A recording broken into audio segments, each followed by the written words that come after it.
This little video will take you on a tour of the ancient Mediterranean and a little further afield, using 5 ancient artifacts. We're going to start around about 3000 BC, the beginning of the Bronze Age in ancient Mesopotamia, the land between 2 rivers, those rivers being the Tigris and the Euphrates, roughly in modern day Iraq, and we'll end up in ancient Italy, 1st century AD.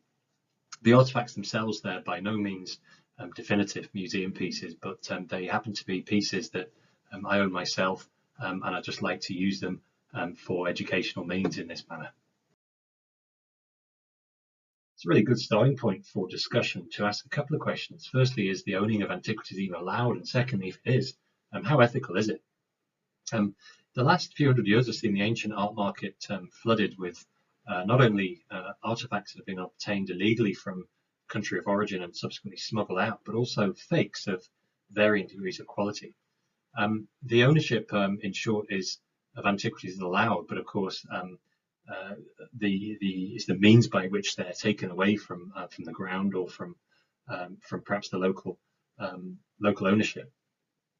And this is the problem we've got, because of course documentation is often missing entirely, or tends to sort of run out in perhaps the mid part of the 20th century.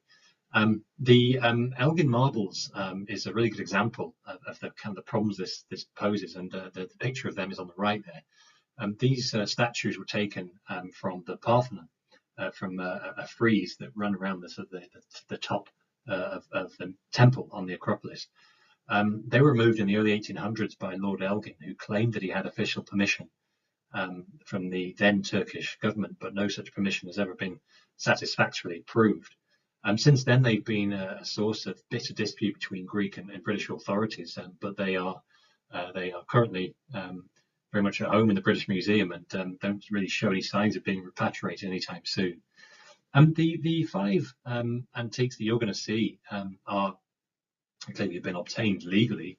The issue, and it's an interesting one, is to what extent, if you go back and take the ownership back as far as you can, the point they were discovered, that's the question that is very difficult to prove one way or the other. But it's something we'll discuss as those objects are looked at. Now, this is the obvious starting point for a discussion of ancient Greek history, but it's not to say that there was nothing worth mentioning happening before the date roughly 3000 BC. But what this date did witness was a vital technological leap forward, and it didn't really occur in Greece, but in fact Mesopotamia, the area circled in pink there, when within that region it was discovered that by mixing copper and tin in the ratio roughly of 90 to 10%, the resulting alloy was of a very strong lustrous metal, and whilst primarily useful for the manufacture of weapons, this wasn't exclusively its use.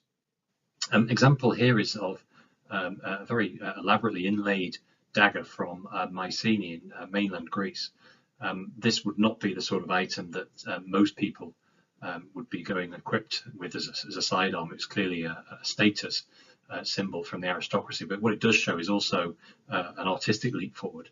The picture at the bottom is of a modern replica of a bronze dagger, and it gives perhaps an impression of what these items would have looked like when they came fresh from the workshop. What I've got here is either a short sword or a dagger, and you can perhaps see, if I introduce it to the camera, a little hole where a rivet would have attached it to either a shaft or a handle. What I've also got here is a bronze arrowhead, and with of course the barbs here would have meant that once the weapon entered the skin, it would have been caused a very nasty injury once it was removed. You can see with this arrowhead that somebody's made efforts to remove the oxide to reveal the material underneath, and it perhaps gives it an impression of what this particular weapon would have looked like when it was in its quiver.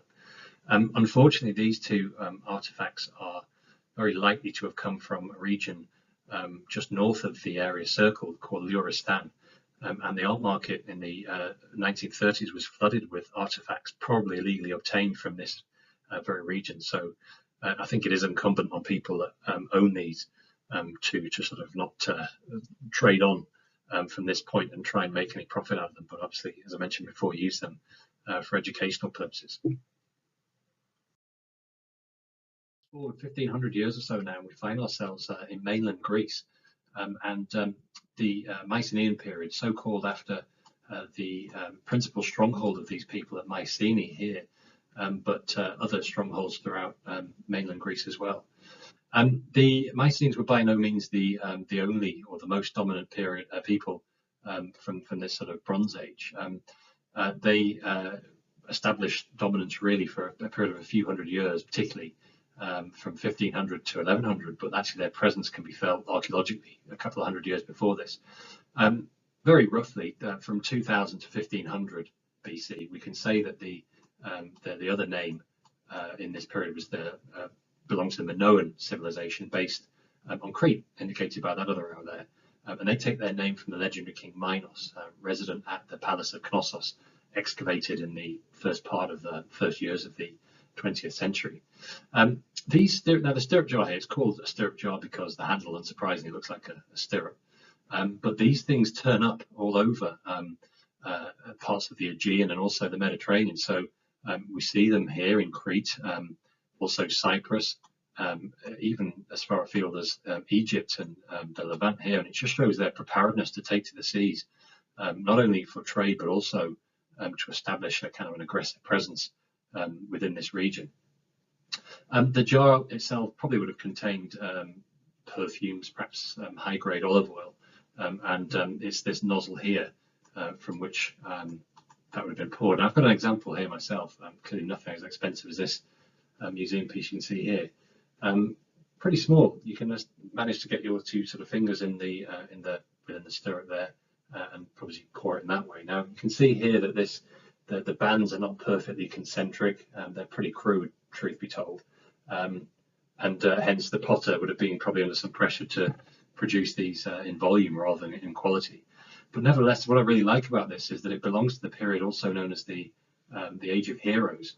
It's within these years that the siege of Troy may have taken place, and prior to that, in the generation before that, the voyage of the Argonauts from Greece across the Aegean through the Propontis and into the area of the Black Sea here, and where ultimately to land the Golden Fleece here in Colchis, which is modern or Soviet Georgia. Now, irrespective of whether that voyage took place or indeed whether the Trojan War took place, what this period and the sort of the myths that spring up show is just the kind of rapidly expanding presence of a Greek people within this period. Fast forward 1,000 or so years, and we might find ourselves encountering the first coins in the Aegean and Mediterranean region. It wasn't Greece that could lay claim, in fact, to the first minted coin. In fact, it was an area called Lydia, indicated here by the red circle, modern-day Turkey, which lays claim to the first coins. And prior to this period, purchases would have been done by means of bartering, by transacting or exchanging perhaps commodities, like-for-like goods, and so on. And then just in the period before the first coins are in circulation, we see these. These are spits. They look a bit like arrows or weapons, but they're not, and they're a means of currency. These are iron, I think, by the look of them, but we've also got copper and bronze in this period as well. So we have here obols, oboloi, a plural, obolos in the singular. Now, an obol became a more sort of portable form of coin. You can indicate it there. That's the size of a single obol. You can't see the pattern on it, but it's a little lion's head from Miletus. So one obol equals one of these spits. 6 obols would be a drachma, and the drachma takes its name from the Greek meaning a handful. So one drachma is a handful of these iron or copper or bronze bars here. It's quite a sort of a popular pursuit by scholars to try and establish exactly how much a drachma will be worth, and it's almost impossible to establish. But by using such things as rates of pay and equivalent prices for common goods then as now, you can have a very rough estimate. If we say that a drachma is worth roughly $45, about £35, we can say that perhaps an obol worth £6. But even that is quite a lot of money for a small coin. So you need a denomination lower than that. And the Greeks did. They had copper coins that would serve the purposes perhaps for everyday transactions. And then in about the mid of the 5th century, we get, in fact earlier, but this example, mid 5th century, the tetradrachm worth 4 drachmas, tetra meaning 4 in ancient Greek. Now this is by the same token worth roughly in ancient terms 140, 150 pounds, so even less common for everyday purchase. But it's this iconic design that really put Athens on the map, and Athens indicated at the center of that pink circle there. And it's this coin which gives rise to the heads and tails, as we see both sides, the obverse and the reverse of a coin. The head of Athena, patron goddess of Athens, and the tail feathers of the owl, the sort of symbol of wisdom. Now, it's for me one of the great joys of these artifacts is that it gives you a direct connection between you and the ancient world when you think about all the different pairs of hands that these things have gone through. Now, I've got an example of a tetradrachm here. I'll try and hold that up to the camera. That's the owl on one side, and the other side that way around, the head of Athena. These, whilst they're sort of works of art, really, by modern standards, the ancient world didn't have quite so much respect for the coins, and traders would quite happily take chisels to the coins to establish the silver content, because obviously with coins comes the practice of faking them as well, silver plating, for example, and the idea of chipping into the coin in this way it gives a sort of impression of the good, how much silver is inside it. This coin below it here is actually the first of the Greek coins. It's from a little island, Aegina, which has been sort of obscured here, but it's roughly there, just south of Athens. Now, Aegina is a tiny island, but it has the accolade of producing the first iconic Greek coin with the turtle design on it. I've got an example of that here as well. This is a stater, a Greek stater, so it's 2 drachma, half at least the notional value of one of those tetradrachms, and a real sort of collector's piece because they're actually quite rare, certainly in the condition that you'd find there on that picture. I've included another couple of coins here as well, just to give you a bit of an indication of the worth of some of these things. The first coin here is this is a silver one, but very recently a gold equivalent sold at auction for £30,000. This particular design here is on the reverse of the labyrinth at Knossos, the maze, and on the other side a deity, a goddess. This coin here is even more valuable. This fetched at auction, an example of this, $500,000, roughly £350,000. Give you an indication of just how sort of precious and collectible, I suppose, that particular coin would be. I don't have any of those, of course. This particular one here commemorates the assassination of Julius Caesar. The knives here, the means by which Julius Caesar was dispatched by this chap here, one of the ringleaders of the conspiracy, Brutus. We're now in the heart of Athens, and the period of real dominance for the whole of the Aegean region by Athens, that one city-state in the mid-5th century BC.